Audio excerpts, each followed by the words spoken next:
During 2022, I had hoped to be able to check out more media that I hadn't seen before, whether it was new stuff or things that I'd missed out on from previous years. I didn't check out that many things the previous year, so I planned to rectify that this year. Then I got sidetracked making 6 hours worth of videos on funny internet shows, so between that, work, and other things going on in my personal life, I didn't have too much time to dedicate to other media. This year I've been doing better with that as I'm chronicling in a Twitter thread, but that's a story for a year from now. For this video, I'll be going over my favourite stuff that I watched and played throughout 2022 in the form of a top 10 list. These segments aren't going to be too long since these aren't really reviews, just briefly covering them all with broad strokes. And don't take the rankings between different mediums too seriously because it is kind of comparing apples to oranges to carrots. They're not really directly comparable to each other. The selection was small enough to where I don't need to go over what forms of media are eligible for the list, but the main one I have to stress is that individual YouTube videos do not count. Web series would if I had watched any new ones, but I can't just fill this list up with YouTube content, otherwise I'd have 2 separate slots dedicated to the Eddie and Ted Rainforest Cafe road trip.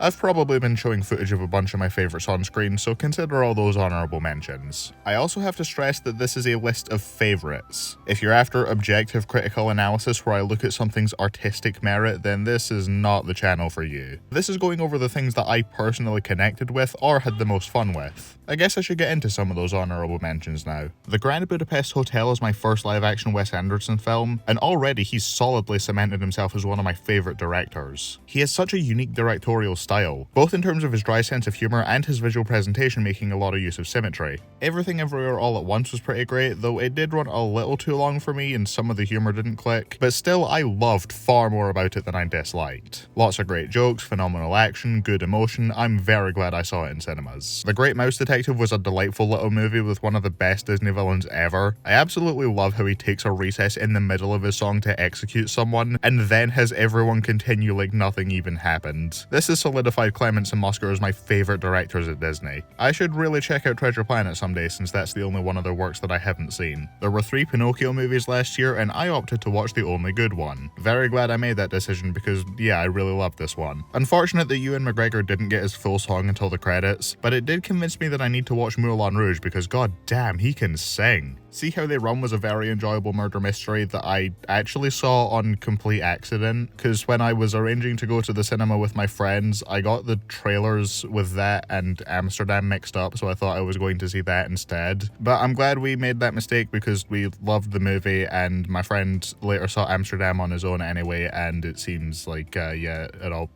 might have worked out. Sonic 2 cemented this version of Knuckles as my favourite Sonic character. My friend Max got me to watch some horror movies and I really liked both Jason Lives and Halloween. I planned to watch all the Dragon Ball Z movies but only got around to Fusion Reborn and yeah, it was pretty good. The Bad Guys was solid.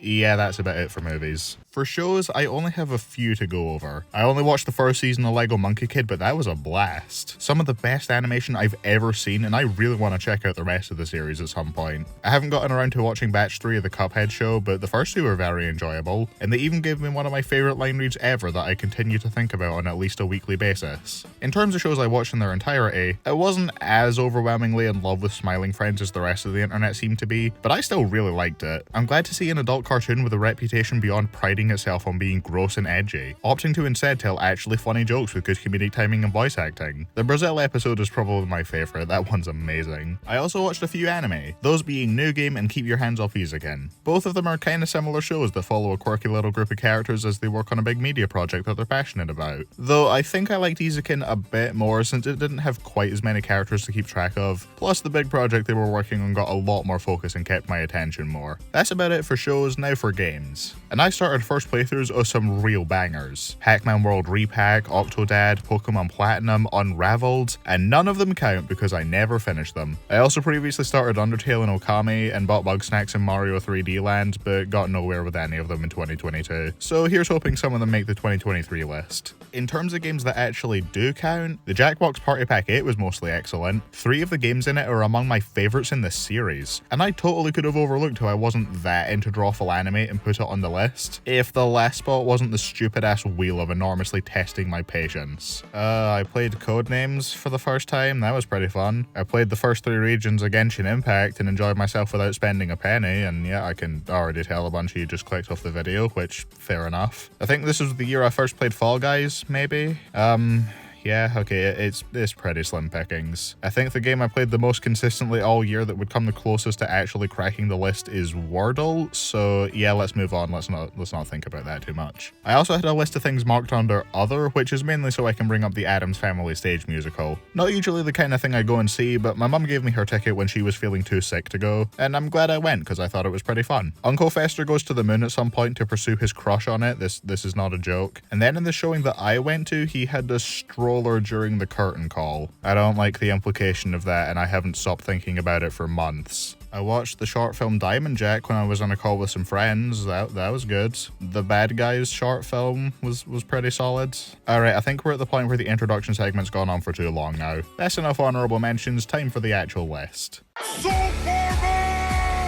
Have you ever watched the animated Adam Sandler classic 8 Crazy Nights and thought to yourself, whoa, this animation looks really nice when it isn't being revolting for no reason? If only it was attached to an actually good movie. Lo and behold, this niche little film you might have heard of called The Iron Giant. Brad Bird is one of my favourite directors in animation, and while I prefer most of his Pixar output over this, I still think this stands alongside them in a pretty similar level of quality. I expected big things going into this from how everyone was hyping it up, and it delivered pretty well. Beyond the stunning animation, you have a lot of fun and endearing characters, the best of which absolutely being the titular big metal man. He's able to straddle the line between being adorable and terrifying super well, and his whole not wanting to be a gun dilemma is actually a really interesting internal conflict. Sure would suck if another movie brought him back just to turn him into a passionless gun that the good guys used to win. And the ending, while I didn't cry at it like a lot of people did, was still very emotionally powerful. It may be a little undercut by the giant surviving in the end, but that doesn't detract from me as much as I expected. I don't know what else I need to say for this one. It's got a ton of tense scenes, great jokes, good character moments. It's the Iron Goddamn Giant, you don't need me to explain why it's good. Does he know? I have a lot more attachment to Marvel than DC in the realm of movies, but there are still a few DC films I've checked out that I really loved, one of which being last year's The Batman. Normally I struggle to stay invested in super long movies, and this one being 3 hours long does make me less likely to rewatch it. I do prefer to watch movies in one sitting, and 3 hours is quite the time sink. But the one time I did see this in cinemas, I was absolutely hooked from beginning to end. I still prefer The Dark Knight as a movie probably, but I think this one gives my preferred take on Batman himself. I like seeing an inexperienced Bruce Wayne who's prone to making mistakes but still getting to do cool Batman stuff. I like that this leans more into the detective side of his character. That's not something I remember being too focused on in Bale or Affleck's versions. And the action scenes are all really damn cool, especially the Penguin chasing the Batmobile. The villain's pretty great too. I can't believe they turned the Riddler into a Redditor and still managed to make him an incredibly unsettling presence. Thanks partly to his influence, but mainly the top-tier performance by Paul Dano. I have surprisingly little to say about this, but I really enjoyed it. The only thing that didn't work for me was the Batman and Catwoman romance subplot, which isn't even terrible, I just had no investment in it. The rest of this has a ton of great scenes that build tension super well, solid fights, effective emotional beats, all very enjoyable. There were sadly no magic crystals though. If Bruce brought one of those out in the final battle instead of the weird green juice thing, then that would have shot this into the top 3 of the list at least. Without my wig, I look like an owl. Hoo-hoo! I think the Owl House is probably the thing on the list I have the least to say about. It manages to make me like the slice of life shenanigans and the plot progression stuff just as much as each other. Luz is a great main character who has a really compelling downwards mental spiral the more and more the show goes on. The supporting cast is mostly stellar. My favourite characters probably being Amity and King. The step up in the animation during those special action scenes is amazing. It has good LGBT representation and that's pretty epic, though it is a shame that Disney cut the show short over it. Yeah, I don't have anything else to add. I just enjoyed watching this a lot and I'm really excited to see how that final episode turns out. Wanna watch me do a flip? I haven't seen most recent Dr. Seuss adaptations, but I am aware that the reputation is mostly that they were butchered by Illumination or an actor spiraled into insanity on set. That makes it all the more impressive to me that Green Eggs and Ham worked as well as it did. Full disclosure though, I only checked out season 2 after the new year, so this placement was solely based on season 1. But if anything, that only helps it since I prefer season 1 by quite a bit. I didn't think it'd click with me that much at first. I thought Sam and Mr. Jenkins were going to be too hyperactive and annoying for the entire show. I thought Guy was going to be your typical stick in the mud wet blanket. I thought Michelle was going to be the boring overprotective parent trope. I guess I should have known better than to make those judgments before I'd fully given the show a try, because yeah, most of my worries vanished as the season went on. Michelle's overprotectiveness did actually lead to some funny jokes, and her development as she learns to let her hair down more and connect with her daughter, letting her have more fun as well, was really enjoyable and charming to see unfold. And the stuff with Sam and Guy is even better. I loved seeing their friendship gradually strengthen as they spend more and more time with each other. Sam got less annoying very quickly, thankfully, and Guy's pessimism makes more sense as we get to learn more about his history and his insecurities. No matter how much he improves, he can only see himself as a failure, to the point where he's internalized it and can't accept any positive reinforcement from the people he cares about. It's super compelling stuff. It all peaks in episode 10, which may be my favourite episode of any show on this list. That scene in the tent where they let their emotional walls down and open up to each other for the first time, god damn. They even later pull off the third act breakup cliche thing in a way that's actually believable and works naturally into the story and isn't tedious. I'm actually kinda shocked. And other than that, yeah, this is an incredibly fun journey to follow. It's got tons of great humour, twists that are subtly foreshadowed extremely well, fun action scenes, stellar animation, and such a visually creative, whimsicerating world. My only real problem that I think persists across the entire season is how tedious the misunderstandings with Guy and Michelle were. It's a trope I usually dislike, and they never did anything entertaining or interesting enough with it to justify how many times they did it. Other than that though, this show's a banger. They even play Beyond the Sea during one scene. That's from the credits of the Funny Fish movie. I'm even more sold now. I'm Tom Scar, the tank person. When I saw the trailers for Bullet Train every time I went to the movies last year, I was interested enough to go and see it, but I wasn't expecting to love it or anything. Well, I was dead wrong, because with one exception, this was the most fun I had watching a film all year. When describing this movie to my friends, I compared it to a blending of John Wick and Scott Pilgrim, and I think I still stand by that. It has the same excellent choreography in their action scenes, albeit leaning more into the bloody and grounded side of John Wick, while still having the same kind of comedic tone as Scott Pilgrim, with everyone being an asshole to each other and not being particularly freaked out by these life or death situations. Usually I find it irritating when films try to mimic the MCU by having the characters be really quirky and quippy during serious situations, but I actually think this works in favour of Brad Pitt's character Ladybug. Him not taking these dangerous predicaments seriously due to his luck is a major part of his character, and his attitude gets that across very well. Plus the jokes are mostly funny, so it has that going for it. I'm not gonna pretend like every single attempt at a joke landed, but with a movie that takes this many swings, they were bound to miss at least a few times. Considering I saw other movies around the same time that were the inverse of, well, you attempted so many jokes that at least one was bound to be funny, I will happily take this as the alternative. In fact, I think this is the thing that made me laugh the most consistently all year. There's a joke with a briefcase opening that absolutely took me out for several minutes in the cinema. And there's a running bit about Thomas the Tank Engine, which I expected to find irritating after the third time, but to my surprise, they didn't just manage to keep the joke fresh for the entire film, they had it contribute massively towards a shockingly effective emotional scene. And yeah, the characters are all great too. I would watch an entire Lemon and Tangerine show. Every single one of their interactions gave me life. I adore this movie so much, and I have not stopped thinking about it since I saw it in the summer. It's a joy from beginning to end, and I'd highly recommend checking it out if you just want to have a fun time for a few hours.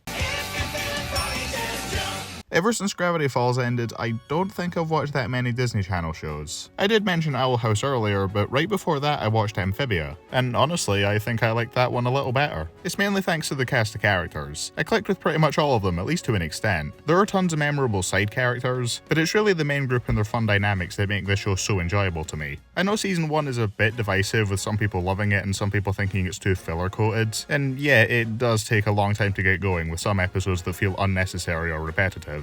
But I think the more time spent with the townspeople ultimately strengthens the impact of Anne finally being accepted into the village. I think I probably don't mind as much because the filler episodes are usually at the very least enjoyable. They're just kind of an excuse to vibe with the characters, who I enjoy like I said previously. Season 2 picks up a lot more momentum with more story progression, far more creative episode concepts, building the world better, introducing even more of my favourite characters like Marcy and Andreas, and overall I think it's just the most solid season of the show. I don't really have any problems with it. Season 3 does lose a bit of that momentum with some more slice of life stuff following up a lot of season 2's dramatic story beats, but when it picks up, it really picks up. Once the story's back in full swing with Andreas Invasion, it's got some of the series' best action and resolves a lot of arcs in really emotionally effective ways. And then the series finale is so perfectly bittersweet, and might actually be my favourite ending to any show I've seen all the way through, which admittedly isn't particularly many, but when weighed against Gravity Falls, Community, Parks and Recreation, Brooklyn Nine-Nine, Mob Psycho, probably some others that I'm forgetting, yeah, this takes the cake for me. Some of the highest praise I can give a season finale is that I like it more than the season 1 finale of One Punch Man, my favourite show ever. Amphibia somehow did that not just once, but 2 out of 3 times. Because my favourite episode of the series, as cold of a take as this is True Colours. It brings so many dramatic revelations that I wish I hadn't spoiled myself on months before seeing it. And finally, Awakening the Calamity Powers was incredible, and I'm still shocked that Disney let them end the season on Marcy being impaled.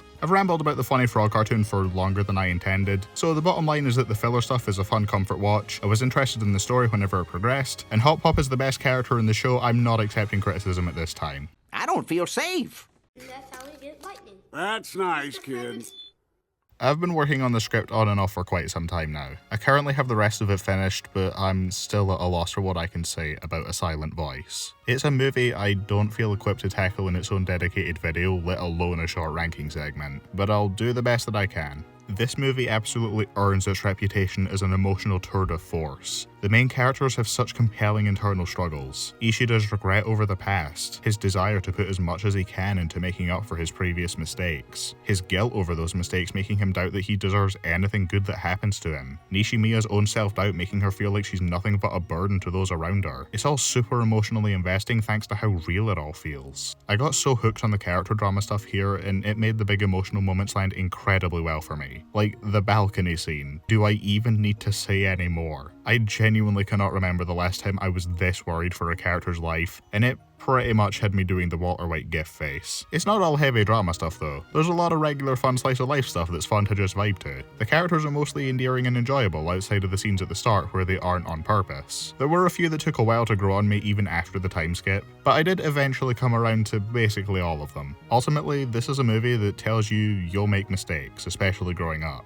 And there will be people stuck in the past, unwilling to change. But if you're putting in that effort to be better, to grow as a person, then no matter what doubts make you think otherwise, you can make things right. You can forge new relationships. You deserve to be happy. Yeah, I don't really know what else I can say. If you're not put off by themes of mental health and the likes, then I would absolutely recommend giving this a watch. It is a slow burn at points and the characters start off unlikable by design, but for the emotional highs that this movie hits, I think it's all more than worth it. Okay, now I just need to put a line or two here to ease into the next roundhead rather than having immediate tonal whiplash. Because the top 3 on this list, while still packing good emotional scenes, aren't nearly as heavy, and more so ranked this high because I had that much fun with them. So let's get into that top 3, shall we? They fly now! Tom Cruise flew those planes good and it was awesome. I know everyone's already sung the praises of Top Gun Maverick, and some are gonna think it's overblown, which is perfectly valid of course. But for me personally, this was the most consistently fun and exciting movie I checked out all year. You might be thinking it only ranked this high because I have some kind of nostalgic connection to the original Top Gun, but that couldn't be farther from the truth. I honestly had no interest in seeing the sequel initially, but once my friend saw it and said it was one of their favourite movies ever, I figured I may as well watch it since they were down to see it again with me. I hadn't even seen the original Top Gun before. I watched it in preparation, which I had to split into 2 sittings because I got tired. So I watched the first half the night before we saw Maverick and then finished it the day of. And I barely even cared about the first one. I thought the plane stuff was kind of cool and the rest of it was kinda boring. Then when I saw Maverick, not only was the plane stuff way better than the original, but I actually got invested in the other aspects of it. Goose's death is one of the few scenes in the original that I can say that I loved, and having Maverick's arc in the sequel revolve around that and his mentor relationship with Goose's son was such a natural direction for the story to go. I thought it was going to go in the predictable direction of, oh, Rooster blames him for his father's death and Maverick has to prove him wrong, but then having it be Mav intentionally sabotaging Rooster's career at his mother's wishes so he wouldn't risk the same fate as his father, and choosing to take all of the blame for it so that he wouldn't resent his own mother for it, that's so much more interesting than anything in the original. The training for the mission also kept my interest all the way through. I wanted to see how exactly they were going to prepare themselves for this seemingly impossible task, and when Maverick goes and does the test run himself just to prove that it can be done, mate, I would have stood up in suspense alongside the characters if I wasn't in the cinema with other people. Hell, I almost did it again when I rewatched the scene months later at home knowing what happens already. I liked all the new characters introduced as well. Bob is a cinematic icon and should be revered as such for generations. I didn't think I'd like Hangman initially, but I love how he came in clutch during the final action scene. And the rest of the new pilots are pretty fun too, I like their interactions with each other. Oh yeah, and this is the most a fake out death in a movie has gotten me in a long time. I genuinely thought there was no way Maverick was going to make it to the end. but I was super happy when he did and we got a satisfying conclusion. If you're going into this expecting boundary-pushing artistic filmmaking, well, I mean, it's a Top Gun sequel, not exactly the best thing to go looking for there. But if you're just after a really fun time with enjoyable characters and phenomenal action, I can't recommend this enough. I had a blast with this movie. It's the best experience I've had in cinemas for a long time. That would be your mother. I don't know if there's been any other show that's clicked with me to the same extent as quickly as Spy Family. All my other favourite shows either took me some time in retrospect to realise they were one of my favourites, or I only came to that conclusion after a few seasons or a perfect ending. Spy Fam though was able to hook me in its first 3 episodes and mostly only continued to get better and better. As you might have guessed from other shows on this list, I like when shows can make me enjoy the plot progression and slice of life stuff almost equally, and I think out of the 4 shows on this list, Spy Fam does the best job at that. There are some plot lines I prefer over others, but there's never any that I'm unhappy to see. I enjoy these characters vibing and spending time as a family just as much as I do with the big action-oriented episodes where Operation Strix gets progressed. This is thanks to the lovable cast of characters. Sure, Yuri's a cringeite who makes me miserable every time he's on screen, and Becky kinda began to test my patience after they introduced her crushing on Lloyd, but the rest of the supporting cast is great. Master Henderson's a fun take on the stuck-up teacher trope, Frankie's always entertaining and charming whenever he gets to show up, Damien started annoying but got better as the season went on, too bad his lackeys didn't, and Bond probably counts as just a side character right now, so he's probably my favourite of them. The main cast is what really sells it for me though. Anya's incredibly fun and her airheadedness never bothered me like what I was expecting. Her attempts to hide her telepathy managed to stay really funny throughout the show. And then there's Lloyd and Yor, who are some of my favourite characters of all time individually with how well they can balance being charming and badass. But their slow burn romance is shockingly one of my favourite aspects of the show. And that's so unusual for me. The romance is typically what interests me least in stories, even some of my favourites. But here I found it super compelling. These two go from a marriage of convenience to developing feelings for each other that they themselves don't even know about in a way that feels so natural. The genuine interactions they share typically make for some of my favourite scenes of anything on this list. There's this one scene in episode 24 where Yor's worried about being replaced. She lets Lloyd know that, and for the first time in the show, we don't get an insight into his thoughts as he formulates a spy plan to benefit Operation Strix. Instead, we get an extended shot with no dialogue, carried by his expressions as he decides to finally be completely emotionally open for the first time. I love when media can be incredibly funny but still balance genuinely heartfelt moments alongside it, and on top of that having an overarching story that I can be invested in. And this does exactly that for me. I could talk about each episode until the sun explodes, and I might make another video on it at some point, but how about we move on to the one thing that was able to top it?